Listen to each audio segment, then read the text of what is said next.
Twinkle eyewear supply chain services limited, सबसे पहले मैं इसके बारे में समझना चाहूँगी। हमारी एक transportation and logistics and warehousing company है। तो हम सामान सिर्फ एक जगह से दूसरी जगह नहीं ले जाते, हम आपकी कंपनी को भी एक जगह से दूसरी जगह तक लेके जाते हैं। तो एक देश जिस तरह तरक्की कर रहा है उसमें हम बहुत बड़ा सहयोग देना चाहते हैं। ऐसे कौन से माइलस्टोन्स रहे हैं? और 2018 में आईवेयर का संगठन हुआ, बनी eyewear.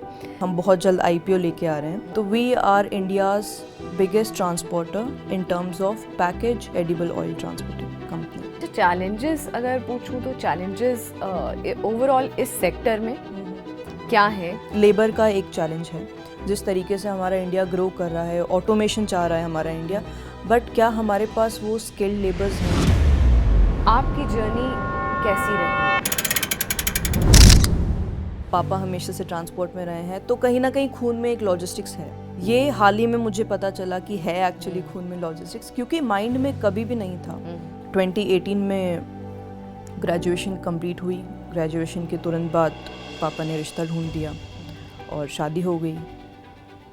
That was a difficult marriage. वापस आई, बहुत डिफ़िकल्ट टाइम था। 1-1.5 साल लगा वहाँ से बाहर निकलने में। Lots and lots of therapies, पापा का बैठ के काउंसलिंग करना एंड ऑल स्टफ। 3.5-4-5 सालों में बिल्कुल ज़ीरो हो गई थी मैं। कुछ भी नहीं पता था बाहरी दुनिया क्या होती है, घर से बाहर निकलना नहीं होता था, तो नथिंग। तो 1 साल वो लिया, अपने आप पे काम किया। और जैसे कि मैंने बताया कि जब IPO का हुआ कि अब हम IPO लॉन्च कर रहे हैं, तो सजेशन था मेरा भी कि लेट्स गेट इनटू दिस। अब उसमें जब हम फिल करने लगे तो पापा ने कहा कि अच्छा ठीक है ये वो। और तब मैंने कहा कि पापा मैं CEO बनना चाहती हूँ, तो क्योंकि ये टेक्निकली एक मेल डोमिनेटेड इंडस्ट्री है और मेल्स का ईगो ऑफ कोर्स हर्ट करेगा कि एक लेडी को जवाब देना, ये चीज़ हमारे भारत में है अभी भी। आप क्या कहेंगे एम्बिशियस महिला हो?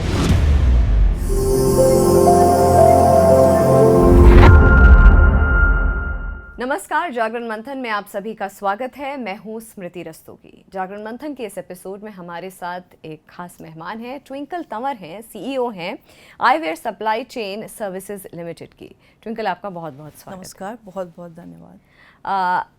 Twinkle eyewear supply chain services limited, सबसे पहले मैं इसके बारे में समझना चाहूँगी कि क्या है ये कंपनी, क्या विजन है, कितनी पुरानी है, क्या काम हो रहा है इस कंपनी में, और क्या क्या सर्विसेज हैं जो आप दे रहे हैं, कहाँ है ये कंपनी? जी, तो eyewear supply chain service limited की शुरुआत जो है वो टेक्निकली 2018 से हुई है। बट अगर मैं आईवेयर को एक्सप्लेन करूं तो उससे पहले मुझे थोड़ा सा पीछे जाना पड़ेगा। जो हमारी मदर कंपनी है which is inter India roadways, उसे एक्सप्लेन करना पड़ेगा। तो हम थोड़ा 1996 में चलते हैं जी, जहाँ से मेरे फादर ने शुरुआत की थी।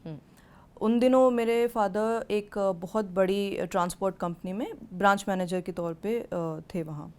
और ये उस कंपनी का हिस्ट्री रही है कि इतनी यंग एज में कोई ब्रांच मैनेजर जल्दी से बना नहीं है। अच्छा।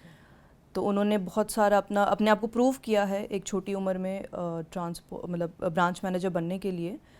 तो उन दिनों पापा बताते हैं कि अहमदाबाद में जोनल मीटिंग हुआ करती थी और पापा ने गांधीधाम में एक इम्पोर्ट एक्सपोर्ट के एक बहुत बड़े बिजनेसमैन थे जिनसे एक कॉन्ट्रैक्ट लिया था। और उस टाइम पे मुंद्रा पोर्ट बहुत तेज़ी से, कांडला पोर्ट बहुत तेज़ी से डेवलप हो रहा था, तो इम्पोर्ट एक्सपोर्ट की बहुत अपॉर्चुनिटीज़ थी। वो लेके गए पापा, वहाँ पे जाके उन्होंने अपने सीनियर्स को बताया कि ये मैं काम लेके आया हूँ। और उनके सीनियर्स ने देखा और कहते ये हम नहीं करेंगे। और पापा को थोड़ा धक्का लगा कि भाई उनका ऐसा है कि एक बार अगर कमिटमेंट कर दिया तो हम करेंगे इसको। अब उनके लिए चैलेंज ये था कि जिनसे उन्होंने वो कॉन्ट्रैक्ट लिया था उनको प्रूव करना पड़ा था कि I am capable of doing this service. तो जब वहाँ गए और बहुत हिम्मत से पहुँचे वहाँ, उन्होंने बताया पापा ने कि सर हमारी कंपनी ने मना कर दिया। और बहुत पेशेंटली उन्होंने कहा कि देख किशन, मैं तुझे जानता हूँ, मैं तेरी कंपनी को नहीं जानता। तो मेरे पापा ने कहा कि सर अगर ऐसा है तो मैं कर सकता हूँ, पर कंपनी ने मना कर दिया। जवाब मिला कि अगर तू करेगा तो मुझे ज़्यादा अच्छा लगेगा। और यहाँ से inter India roadways private limited की शुरुआत हुई। इसमें हमें ये एक वैल्यू मैं इसलिए आपको बता रही हूँ क्योंकि जो वैल्यू हमें देखने को मिलती है वो ये है कि हमारे कस्टमर की क्या रिक्वायरमेंट है, हमारा कस्टमर क्या चाह रहा है हमसे, कैसे चाह रहा है, तो हमारा बस एक ही फोकस है कि आप अगर हम आपका काम कर रहे हैं तो आप वो करें जिसमें आप बेस्ट हैं, जो कि आपका प्रोडक्शन है, आपका मैन्युफैक्चरिंग है, वट एवर इट इज़, हम बाकी चीज़ों का ध्यान रखेंगे। तो हमारी एक transportation and logistics and warehousing company है, तो हम सामान सिर्फ एक जगह से दूसरी जगह नहीं ले जाते, हम आपकी कंपनी को भी एक जगह से दूसरी जगह तक लेके जाते हैं। तो इस तरीके से हमारी शुरुआत हुई।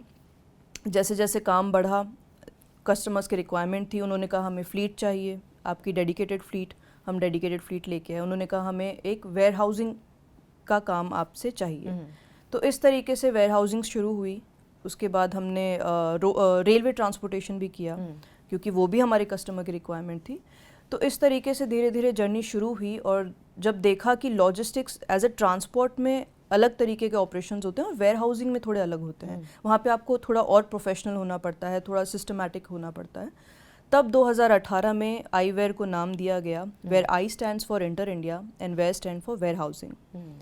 तो ये एक वेयर हाउसिंग कंपनी है जहाँ पे हम लोग CNF सर्विसेज प्रोवाइड करते हैं, हम 3PL logistics 3PL services provide करते हैं, और हम इन प्लांट लॉजिस्टिक्स भी करते हैं, यानी कि हम प्लांट में ही हमारे पास छोटे छोटे चाइल्ड पार्ट्स आते हैं, उसका हम एक सेमी फिनिश गुड बनाते हैं और उसको हम जस्ट इन टाइम डिलीवरी देते हैं। क्योंकि जिसके लिए हम काम कर रहे हैं वो एक ऑटोमेशन वाली कंपनी है, वहाँ पे ऑटोमेटेड सब चीज़ रहता है।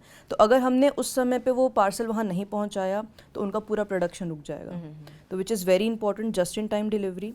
उसके अलावा हम रेक लोडिंग जो मैंने बताया वो करते हैं। तो ये सारी ऑपरेशंस जो हैं वो हम आईवेयर के अंदर लेते हैं। विजन क्या है आपका?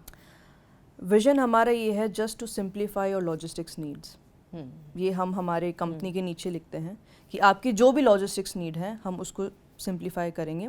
और जिस तरीके से मुझे लग रहा है कि हमारा इंडिया ग्रो कर रहा है, और ये मैंने इनफैक्ट एक पॉडकास्ट में ही सुना था, मुझे उनका नाम नहीं याद है, बट उन्होंने ये बात कही थी कि supply chain is the oxygen of the country. अगर सप्लाई चेन नहीं है, आज हम जो कपड़े वगैरह हमने पहन रखा है, जो इक्विपमेंट्स हमारे पास हैं, ये सप्लाई चेन का ही नतीजा है, वरना ये सब हमारे पास नहीं पहुंचता। तो एक देश जिस तरह तरक्की कर रहा है उसमें हम बहुत बड़ा सहयोग देना चाहते हैं। अच्छा, अगर मैं आप माइलस्टोन पूछूं आपसे, कैसे कौन से माइलस्टोन्स रहे हैं? 2018 में आईवेयर का संगठन हुआ, बनी आईवेयर, उसके बाद से अभी तक 2025 तक ऐसे कौन से माइलस्टोन्स आप समझती हैं कि इस कंपनी के ये माइलस्टोन्स अचीव कर ले, ये माइलस्टोन्स अचीव कर ले, या ये बड़ी बात है हमारे लिए? माइलस्टोन मुझे ऐसा लगता है कि जिस हिसाब से हम ग्रो कर रहे हैं, आज अगर मैं देखूं तो पिछले 6 सालों में 5 सालों में जो हमने तरक्की करी है वो अपने आप में ही, मुझे लगता है अपने आप में ही हमने एक माइलस्टोन कर ही लिया है। और हम बहुत जल्द IPO लेके आ रहे हैं, और हमने अभी डिसाइड किया कि we are coming into IPO। और जल्दी से एक सर्विस सेक्टर में IPO लोग नहीं लेके आ रहे हैं, नहीं लाते हैं, बट हमने वो किया। उसके अलावा अगर मैं आपको बताऊं तो हम CWC के साथ एफिलेटेड हैं, which is central warehousing corporation. वो उन्होंने पहली बार रेक खरीदी है, दैट इज़ ट्रेन खरीदी है उन्होंने, और उनके साथ अब ट्रांसपोर्टेशन करने का मौका मिला है। वो सारा ऑपरेशंस हम संभाल रहे हैं। अदरवाइज़ कोविड के टाइम पे हमारा एक बहुत बड़ा योगदान रहा है, जिसके लिए हमें CM से भी सम्मानित मिला था, हमें सम्मान मिला था कि आपने कोविड के दिनों में बहुत हेल्प करी। क्योंकि हम एक FMCG सेक्टर से हैं, हमारा जो एरिया ऑफ जो हमारा काम स्पेशलाइजेशन है वो FMCG है। और जैसे कि मैंने बताया, जब 96 में, उन दिनों में कोई भी तेल को हाथ नहीं लगाता था, तो उस टाइम पे से मतलब पापा का था कि नहीं, हम इसी में काम करेंगे। और अभी भी आज अगर आप गूगल करते हैं तो we are India's biggest transporter in terms of package edible oil transporting company. तो वो हम अपने आप में एक बड़ा हमारे लिए माइलस्टोन है। और उसके अलावा शायद हम छोटी छोटी चीज़ों को भी अप्रिशिएट करते हैं, 1 by 1 चलना पसंद करते हैं। तो अच्छा, चैलेंजेस अगर पूछूं तो चैलेंजेस ओवरऑल इस सेक्टर में क्या हैं? क्योंकि आप जब आप as a CEO of the company, तो बहुत सारी चीज़ें होंगी जब आपने इसको आइडिएट किया होगा कि अच्छा ये इस तरीके से हम एक कंपनी बनाएंगे जिसको हम फंक्शन करेगी जी। और ये इसकी स्पेशलिटी होगी वेयर हाउसिंग सप्लाई चेन। तो उस वक्त क्या चैलेंजेस क्या दिमाग में था कि अच्छा ये चैलेंजेस हो सकते हैं? फिर आपने जब कंपनी शुरू कर दी तो वाकई में क्या वो चैलेंजेस थे या डिफरेंट चैलेंजेस थे? और इस सेक्टर में ओवरऑल क्या हैं चुनौतियाँ? जी, तो जैसे ही मैंने पापा से एक बार हम ऐसे ही बैठे थे, मैंने कहा पापा आप, क्योंकि वेयर हाउसिंग हमारा एक कहते हैं ना एक्सपर्टीज़ नहीं था या वो नहीं, तो मैं पापा से पूछती हूँ कि जब आप कॉन्ट्रैक्ट लेने जाते हैं तो आप कैसे डील करते हैं? तो पापा ने कहा बेटा मुझे अपनी टीम पे बहुत भरोसा है, मुझे ये पता है कि मेरे पीछे जो मेरी टीम है, अगर मैंने कोई चीज़ बोल दी तो मेरी टीम इतनी स्ट्रांग है कि वो मुझे पूरा सपोर्ट करेगी और मुझे हार का सामना नहीं करना पड़ेगा। तो एक तो ये, उसके अलावा सबसे बड़ा चैलेंज जो आज मैं देखती हूँ कि लेबर का एक चैलेंज है। जिस तरीके से हमारा इंडिया ग्रो कर रहा है, ऑटोमेशन चाह रहा है हमारा इंडिया, बट क्या हमारे पास वो स्किल्ड लेबर्स हैं, वो स्किल्ड एम्प्लॉयज़ हैं जो एआई ऑपरेट कर सकते हैं या जो ऑटोमेशन को ऑपरेट कर सकते हैं? वहाँ एक बड़ा चैलेंज है। लेबर एक अच्छा बड़ा चैलेंज मैं मान सकती हूँ, क्योंकि जब त्यौहार का समय आता है तो उस टाइम पे ही प्रोडक्शन डिमांड सबसे ज़्यादा तभी होती है और वही सबसे एक चैलेंजिंग मोमेंट होता है हमारा जी। और क्योंकि हमारे डिफरेंट सेक्टर्स हैं, हम सैनिटरी वेयर में भी काम करते हैं, हम एफएमसीजी में भी काम करते हैं, हम जैसे कि मैंने बताया कि इन प्लांट लॉजिस्टिक्स हमारा है, तो उसमें ये जो त्यौहार के जो सीज़न होते हैं ये सबसे वो समय होता है जब इन प्रोडक्ट्स की सबसे ज़्यादा डिमांड होती है। तो एक लेबर एक बड़ा चैलेंज है। अदरवाइज़ अगर मैं ट्रांसपोर्टेशन की बात करूं तो जो कुछ ऐसे वेयर हाउसेस हैं जहाँ पे हमें 3PL सर्विसेज प्रोवाइड करनी होती है, जो लास्ट माइल डिलीवरी जिसको भी कह सकते हैं हम, वहाँ पे वो वेयर हाउस जो है वो बहुत पुराने ज़माने से कभी लिए हुए थे। अगर मैं दिल्ली की ही बात करती हूँ, एक बड़ी गाड़ी वहाँ नहीं आ सकती, इतना कंजेशन है। और वेयर हाउसिंग की कंडीशंस अगर आप देखेंगे तो आपको लगेगा कि FSSAI की गाइडलाइंस भी कुछ लोग फॉलो नहीं कर रहे हैं। तो वो एक बड़ा चैलेंज है, क्योंकि हम चाह रहे हैं कि हमारे कस्टमर्स उनके गुड्स के साथ साथ उनकी वैल्यूज़ भी डिलीवर होनी चाहिए। बट अगर हम वहाँ जाए कि ट्रांसपोर्टेशन के उसमें देखें तो एक गाड़ी हमारी बहुत देर तक खड़ी रहती है, डिटेंशन चार्ज जिसको कहते हैं। अगर मैन्युफैक्चरिंग की तरफ से मार्केटिंग वाला अपना काम कर रहा है, सेल्स वाला अपना काम कर रहा है, वो अपना टारगेट उनके पास जो है उनको पूरा करना है।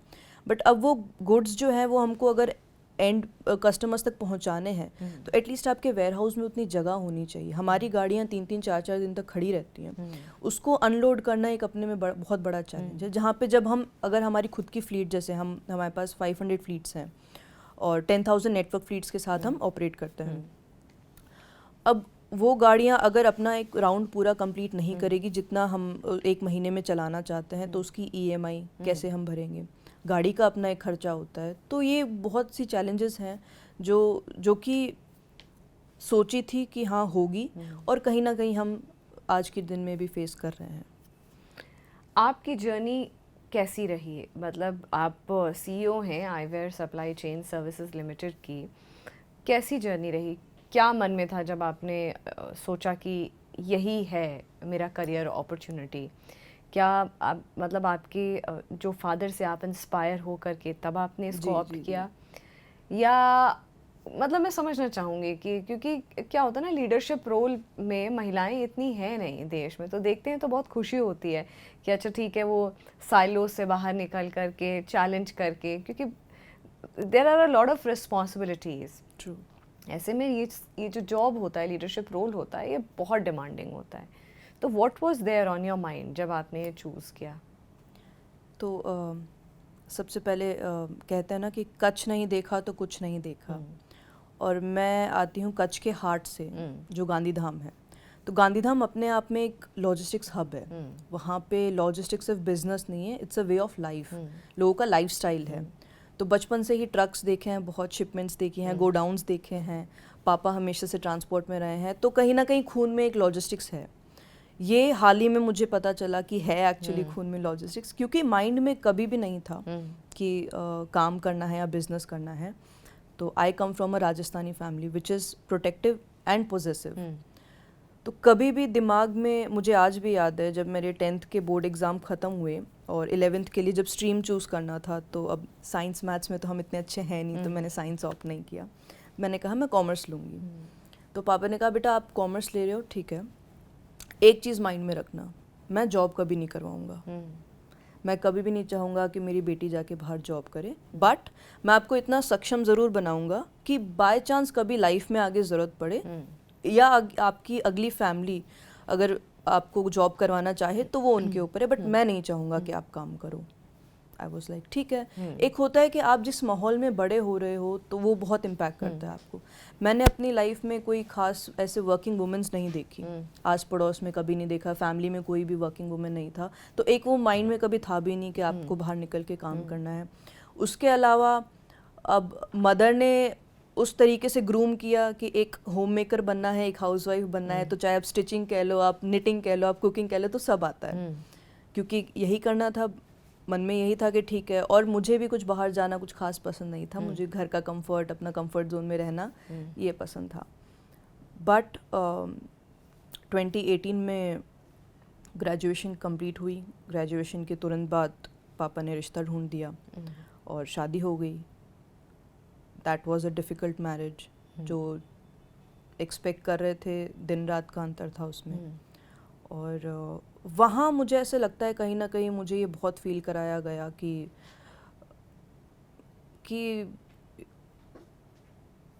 आप किसी भी चीज़ के लायक नहीं हो, you are just zero. In fact I was the sports captain in my school, मैं फ़ुटबॉल खेलती थी, मैं एथलीट थी, बट उस time I don't know why, क्योंकि मेरे माइंड में एक, अगेन एज आई सेड कि being a girl from a Rajasthani family, I thought my husband is everything for me. एक कहते हैं ना पति परमेश्वर, that sort of a thing happened. तो ये शुरू से चलता रहा कि ठीक है, हस्बैंड ने कह दिया, फाइन, होगा ऐसा। और हालांकि हमारे घर का ऐसा माहौल नहीं था, बट फिर भी मुझे लगा शायद शादियाँ ऐसी होती होगी। तो चलते गए, because I loved my husband, तो कभी ये ऑप्शन था ही नहीं। कभी एक होता है इंसान का plan B, plan C, plan D होता है, मेरे लाइफ में तो वो भी कभी कुछ भी नहीं था। सो my marriage did not work out, unfortunately or fortunately, I can say so, कि वापस आई, बहुत डिफ़िकल्ट टाइम था, 1-1.5 साल लगा वहाँ से बाहर निकलने में, lots and lots of therapies, पापा का बैठ के काउंसलिंग करना एंड ऑल स्टफ। तो पापा ने कहा बस हो गया, अभी बाहर निकलो इससे, लाइफ ये नहीं है। क्योंकि मेरे लिए हो गया कि अब बस ज़िंदगी ख़त्म, अब और कुछ नहीं बचा लाइफ में, अब हो गया जितना होना था, सब देख लिया, ख़त्म। बट ही वॉज लाइक कि नहीं, ज़िंदगी बहुत लंबी होती है, आप इतने में नहीं रुकोगे। और हमेशा मुझे कहते थे कि तू मेरा शेर बेटा है। उन्होंने कभी, एटलीस्ट अब वापस आने के बाद, उन्होंने कभी मुझे बेटी कंसिडर किया ही नहीं। उन्होंने कहा तू मेरा शेर बेटा है और तू ऑफिस ज्वाइन कर। अब ऑफिस ज्वाइन करना एक 4, 4.5, 5 साल का एक वो बर्डन, और एक इतनी अंडर कॉन्फिडेंट में हो गई थी कि अपने आप को कैरी करना भी नहीं हो पा रहा था। धीरे धीरे ऑफिस गई, काम सीखा, थोड़ा इंटरेस्ट भी आने लगा। एज आई सेड कि खून में था, पता नहीं था, तो चीज़ें समझ भी आ रही थी, क्योंकि हमेशा से पापा के साथ इंटरेक्ट भी करती थी मैं कि पापा अच्छा ऐसे कैसे होता है, गाड़ियाँ क्या होती है, गाड़ी पे नंबर लिखा होता है उसका क्या मतलब होता है, तो वो सारी चीज़ें रहीं। और फिर मैंने बस पापा से कहा कि मेरे को 1 साल आप दे दो, मुझे अपने आप को रेडी करने दो। पापा ने कहा ठीक है, आपको जितना टाइम लेना है। तो I shifted to Ahmedabad, IIM की क्लासेस ली, सप्लाई चेन के बारे में समझा कि इंडस्ट्री क्या है। ठीक है, हम जो काम कर रहे हैं वो एक है, बट बाहर इंडस्ट्री क्या है, कंपटीशन क्या है, लोग की एक्सपेक्टेशंस क्या है, देश कैसे बढ़ रहा है। क्योंकि उन 3.5, 4, 5 सालों में बिल्कुल ज़ीरो हो गई थी मैं, कुछ भी नहीं पता था, बाहरी दुनिया क्या होती है, घर से बाहर निकलना नहीं होता था, तो नथिंग। तो 1 साल वो लिया, अपने आप पे काम किया। और जैसे कि मैंने बताया कि जब IPO का हुआ कि अब हम IPO लॉन्च कर रहे हैं, तो सजेशन था मेरा भी कि लेट्स गेट इनटू दिस। अब उसमें जब हम फिल करने लगे तो पापा ने कहा कि अच्छा ठीक है ये वो, और तब मैंने कहा कि पापा मैं CEO बनना चाहती हूँ। मैं डायरेक्टर इसलिए नहीं बनना चाहती क्योंकि अगर मैं डायरेक्टर बन गई तो वो कुछ नॉन फंक्शनल डायरेक्टर्स भी होते हैं, ऑफिस नहीं जाओगे चल जाएगा, आप डायरेक्टर हो दिख रहा है, नहीं। CEO एक ऐसा रोल होता है जिसमें आपको एनी टाइम अपने पैरों पे खड़ा रहना पड़ेगा, जवाब आपको देने हैं, लोग सवाल आपसे पूछेंगे। तो फिर एक सेंस ऑफ रिस्पॉन्सिबिलिटी आई कि नहीं, अब जो हो गया वो हो गया, let's not just think about it, आगे बढ़ते हैं, अभी आगे बहुत कुछ करना है।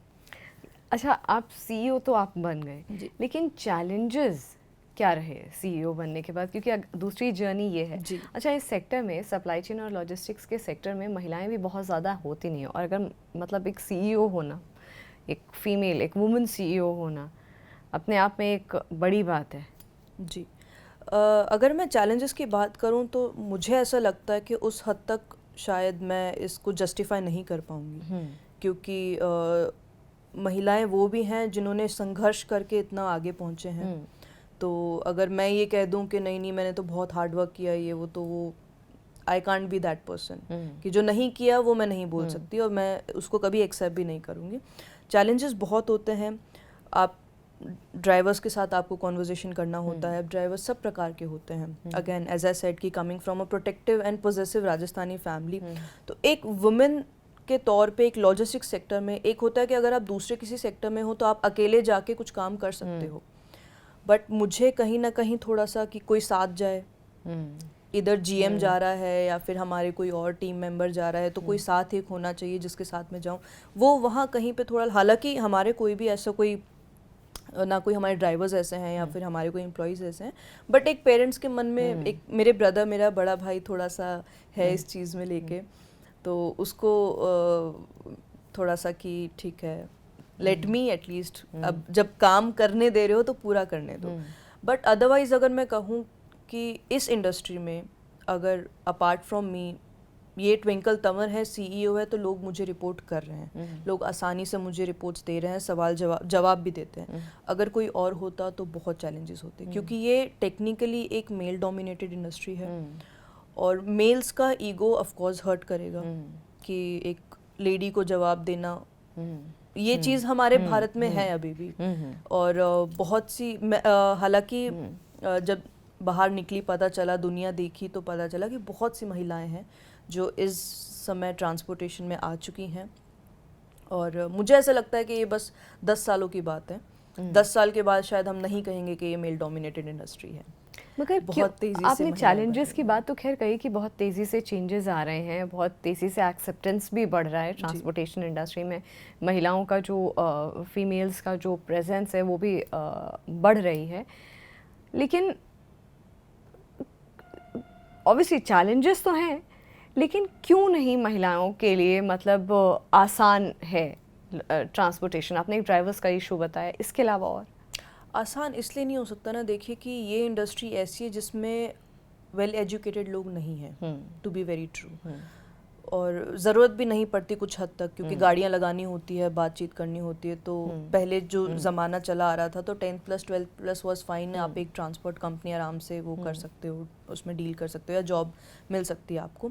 तो कहीं ना कहीं एक वो रीज़न है, एक सेफ्टी का इशू है।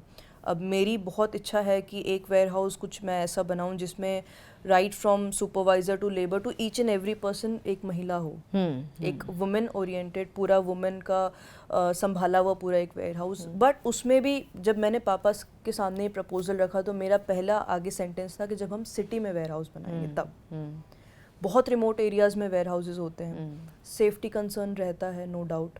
कुछ वेयर हाउसेज तो बहुत ही रिमोट एरियाज़ में होते हैं जहाँ पे आसपास शायद कुछ और नहीं भी हो। सिटी में जब हम देखते हैं तो यूजुअली ऐसा होता है कि एक बहुत बड़ा एरिया जिसमें अलग अलग बहुत सारे वेयर हाउसेज हैं, तो वहाँ पे एक सेफ्टी कंसर्न नहीं होता इतना। बट कुछ अगर रिमोट एरिया की बात करूँ वो है, और फिर ड्राइवरों से डील करना और बाकी सब चीज़ों से डील करना तो थोड़ा सा रिस्की हो जाएगा, कि आपको एक सेंस ऑफ सिक्योरिटी वहाँ रखनी पड़ेगी अगर आप महिलाओं को ही सिर्फ ये काम दे रहे हो तो। लेकिन धीरे धीरे जैसे सिटी में चेंजेस आ रहे हैं, कुछ साल लगेंगे कि जो रिमोट एरियाज़ हैं वहाँ पर भी, लेकिन सबसे पहले वो जो चेंजेस हैं वो हम सिटी में देखना चाहेंगे, एक लार्ज स्केल पे। जब ऐसा चेंजेस होंगे तब वो चेंजेस भी हमको देखने के लिए मिल सकते हैं। अच्छा, आपने बोला कि पहले आपको इतना ज़्यादा नहीं पता था, आपने अपने बारे में एक्सप्लोर ही नहीं किया था कि आपकी जो रुचि, आपका इंटरेस्ट है वो किस में है। लेकिन व्हेन इवेंचुअली यू एक्सप्लोर्ड, जब कहते हैं ना सर पे आ जाता है, तब आपको लगता है अच्छा this is what I always love doing, this is where my heart is. तो अगर मैं पूछूं एम्बिशियस होना एक महिला के लिए, क्योंकि एम्बिशियस एक ऐसा ट्रिकी वर्ड है, बहुत क्रूशल क्रिटिकल वर्ड है, जिसको often it's not taken in a very positive way. Right. आप क्या कहेंगे एम्बिशियस महिला होना? मेरे ख्याल से बहुत ज़रूरी होता है। और मेरा ये एक टेक है कि ज़रूरी नहीं है कि आप बाहर निकल के ही सिर्फ कुछ अपने पैरों पे खड़े हो सकते हो। आप आज जब से कोविड से जब हम बाहर निकले हैं तो हमने देखा है कि घर में ही लोग बहुत तरक्की कर रहे हैं। बहुत बड़ा अगर ई कॉमर्स जिसको अगर हम बोल सकते हैं, जो ऑनलाइन बेचने वाला अगर काम है, तो उसमें मुझे ऐसा लगता है कि महिलाओं ने बहुत तेज़ी से आगे बढ़ी हैं वो। क्योंकि एक हो गया कि आपको हैवी इन्वेस्टमेंट की भी ज़रूरत नहीं, आप घर बैठे काम कर सकते हो। दूसरा कि अगर आप फाइनेंशियली इंडिपेंडेंट है तो कहीं ना कहीं आपके अंदर एक वो कॉन्फिडेंस रहेगा। हाँ, मैं ये नहीं कहती हूँ सारी परिवार ऐसे होते हैं, हमारा ऐसा नहीं था टेक्निकली अगर मैं कहूँ तो, बट मुझे लगता है कि ज़रूर एम्बिशियस होना चाहिए आपको। और कुछ एटलीस्ट एक स्किल आप सीखो, आप अपने लिए सीखो, कुछ अपने लिए करो। ठीक है, बच्चों के लिए कर रहे हो, फैमिली के लिए कर रहे हो, हस्बैंड के लिए कर रहे हो, घर के लिए कर रहे हो, बट अपने लिए कुछ करो। तो वो कहीं ना कहीं एक वो रुचि होनी बहुत ज़रूरी है आपके अंदर। क्योंकि कहते हैं ना, अगर आप खुद खुश रहोगे तो आप अपने आसपास खुशियाँ फैलाओगे, और अगर आप खुद ही ऐसे दुखी रहोगे तो नहीं काम चलेगा।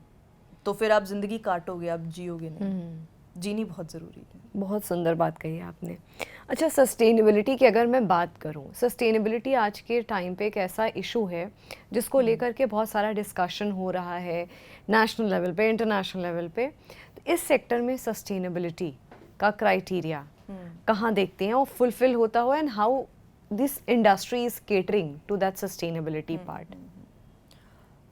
देखिए, मुझे ऐसा लगता है कि अभी ट्रांसपोर्टेशन को अगर मैं कहूँ या एज अ लॉजिस्टिक वालों को मैं कहूँ, तो जो एक रिस्पेक्ट इंडस्ट्री में मिलनी चाहिए, जो मुझे ऐसा लगता है उतनी नहीं मिलती।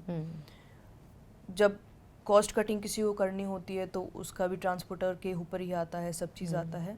हाँ, कंपनीज बहुत बड़ी मैन्युफैक्चरिंग कंपनीज कोशिश कर रही हैं, आइसर है, अशोक लेलैंड है, वो सब कोशिश कर रहे हैं कि हम ईवी व्हीकल्स लेके आएँ। बट वो ईवी का जो कॉस्ट है वो एक ट्रांसपोर्टर को बेयर करना एक चैलेंज है। आने वाले 10 सालों में शायद जब थोड़ा रेट ठीक हो जाएगा, जब हम थोड़े से हो जाएंगे कि ठीक है, now that we can go into electric vehicles, तो वो है। बट अदरवाइज हम कोशिश कर रहे हैं कि जब हम नया वेयर हाउस कोई ढूंढते हैं तो अगर हम सोलर इलेक्ट्रिसिटी उसमें यूज़ हुई हो, या फिर कुछ जितने भी एरियाज़ में हम मतलब कवर कर सकते हैं ग्रीनरी। अब हमारा ये इनिशिएटिव है कि क्योंकि जैसे ही हम एक फ्लीट बाय करते, एक ट्रक बाय करते, तो उसके बदले में हम 5 पौधे लगा देते हैं, सो दैट कहीं ना कहीं हम एक एनवायरनमेंट को कंट्रीब्यूट करें। कि इतना अगर हम कॉन्शियस डिसीजन है, ज़रूरी है बहुत इनिशिएटिव। क्योंकि जिस हिसाब से मुझे लग रहा है कि अगर नॉर्मली भी देखें तो वेदर आप देखिए किस तरीके से चेंज होता जा रहा है। आज मार्च के महीने में कितनी गर्मी हो गई है। तो ये सब ग्लोबल वार्मिंग, इन सब को कंट्रोल करना बहुत ज़रूरी है। और वो कहते हैं ना, अपना इंसान अगर अपना घर साफ रखेगा तो दुनिया अपने आप साफ हो जाएगी। तो आप जिस चीज़ की वजह से, आपकी वजह से अगर कुछ आपको ऐसा लग रहा है कि इंडस्ट्री में या एनवायरनमेंट को अफेक्ट हो रहा है, तो आप थोड़ा सा सहयोग करें। एक एक बंदा सहयोग करेगा तो देश अपने आप तरक्की करेगा। ट्विंकल, आज से 10 साल बाद आप इस सेक्टर को कहाँ देखती हैं, और देश की प्रगति में इसका कितना बड़ा रोल आप देखते हैं? बहुत बड़ा रोल होने वाला है, बहुत बड़ा। मुझे ऐसा लगता है, एक तो इंडिया की जो ज्योग्राफी है, जहाँ पे हम हमारा प्रेजेंस है, वो एक अपने आप में बहुत बेनिफिशियल है हमारे लिए। अगर हम वर्ल्ड ट्रेड की बात करते हैं तो इंडिया में, और जिस तरीके से हमारी पॉपुलेशन बढ़ रही है, तो डिमांड तो बहुत बढ़ने वाली है। और जैसे कि मैंने पहले भी कहा कि supply chain is the oxygen of the country. तो अगर सप्लाई चेन एफिशिएंट रहेगा, आराम से चलता रहेगा, तो आगे तरक्की ही तरक्की है, देश बहुत आगे बढ़ेगा। क्योंकि अगर हम चाइना की बात करते हैं, बाकी किसी कंट्रीज़ की बात करते हैं, वहाँ का ट्रांसपोर्टेशन बहुत मजबूत है, वहाँ का लॉजिस्टिक्स बहुत मजबूत है। क्योंकि जहाँ पे अब हालांकि गवर्नमेंट बहुत काम कर रही है, डेडिकेटेड फ्रेट कॉरिडोर्स आ गए हैं, उसके अलावा सड़कों के लिए भी गडकरी जी कोशिश कर रहे हैं कि हम कैसे ट्रांसपोर्टर्स को परेशान ना करें। लेकिन बहुत आगे फ्यूचर है। अगर हम पिछले 10 सालों में भी देखें तो जिस तेज़ी से ये सब बदला है, कि 2010 से पहले इतने वेयर हाउसेज, मतलब लोग क्या करते थे कि एक सेंट्रल वेयर हाउस, हर स्टेट में छोटे छोटे वेयर हाउसेज बनाते थे, बट जीएसटी के आने से थोड़ा सा एक ये हुआ कि एक बड़ा सेंट्रल वेयर हाउस बना दिया, और फिर वो एक छोटे छोटे छोटे वेयर हाउसेज में वो ट्रांसपोर्टेशन हो रहा है, तो वहाँ कहीं ना कहीं कॉस्ट कटिंग में सेव हुआ। कोविड के दौरान हमने ई कॉमर्स को बहुत तेज़ी से बढ़ते हुए देखा, क्विक कॉमर्स को, सॉरी, ई कॉमर्स तो चलो 2010 से चलता ही आ रहा है, मिंत्रा, अमेजोन, इन सब की वजह से, बट जिस हिसाब से क्विक कॉमर्स बढ़ रहा है, तो जो वेयर हाउस पहले सिटी के बाहर ढूंढे जा रहे थे, सिटी के हार्ट ऑफ द सिटी आ गए, अब सिटी के अंदर आ गए हैं। क्योंकि अगर हम ब्लिंकिट का केस स्टडी अगर हम देखें, तो वो हमें कहता है कि वो 11 मिनट में डिलीवरी कर रहा है। तो वो 11 मिनट में क्यों कर रहा है? क्योंकि वो आपके एरिया के इतने पास में है। तो आगे आगे बहुत स्कोप है, मेरे को ऐसा लगता है, और बहुत सी नई नई चीज़ें इसके अंदर हम शायद एक्सपेक्ट भी नहीं कर सकते हैं, क्या क्या इनोवेशन और क्या क्या नई तकनीकें आएंगी। अभी हाल ही में मैंने पढ़ा था कि ब्लिंकिट अभी एम्बुलेंस भी 10 मिनट में दे रही है। ये बहुत बड़ा चैलेंज है। उन्होंने शायद गुड़गांव से स्टार्ट किया, नॉट सो श्योर, गुड़गांव से शुरू किया उन्होंने, बट एक इतनी कंजेस्टेड सिटी में आप ये प्रॉमिस कर रहे हो कि आप 10 मिनट में एम्बुलेंस पहुंचा दोगे। इसका मतलब कि आपको हर एक एरिया में कहीं ना कहीं एम्बुलेंसेस को रखना पड़ेगा, जैसे कि फायर ट्रक्स होते हैं, करेक्ट, कि इतनी एरिया में रखो और इतनी क्वांटिटी में रखो कि जैसी कोई इमरजेंसी हो आप पहुंच जाओ। तो उसका एक मेंटेनेंस कॉस्ट बहुत ज़्यादा आने वाला है, ऑपरेशनल कॉस्ट बहुत बढ़ने वाला है। वो एक चैलेंज है, बट आई थिंक जब सब साथ में मिलके कुछ सोचते हैं तो कुछ अच्छा बन ही जाएगा, कुछ अच्छा निकलेगा। ट्विंकल, आपसे बात करके बहुत अच्छा लगा। बहुत कुछ ऐसे एरियाज़ थे, मुझे लगता है कि हमने जो आज डिस्कस किया as a women entrepreneur, as a women leader, और एक लीडरशिप रोल पे जब आप रहते हैं तो बहुत कुछ ऐसी कहानियाँ होती हैं, ऐसी चीज़ें होती हैं जिसको आप बोलते हैं और जो नई पीढ़ी है बहुत जल्दी इंस्पायर होती है, जो हमारे मंथन का एक मोटिव हमेशा से रहता है। Thank you so much for coming on Manthan. Thank you so much, it was my pleasure. बस लास्ट में एक चीज़ शायद मैं और ऐड करूँगी कि मुझे ऐसा लगता है कि अगर टॉप मैनेज में अगर महिलाएं ज़्यादा होंगी तो एक जो कल्चर है आपके वर्क प्लेस का, वो बहुत, कहते हैं ना, ममता भरा हो जाएगा, और बहुत चीज़ें चेंज होंगी, पर्सपेक्टिव चेंज होगा, बिल्कुल चेंज हो जाएगा। तो ज़रूरी है, और महिलाओं को घर से बाहर निकलना भी ज़रूरी है। वो कहते हैं ना, the world is changing and we are the change, वो वाली बात है। Very well said. Thank you Twinkle, thank you so much. Thank you so much. फिलहाल जागरण मंथन में इतना ही। नमस्कार।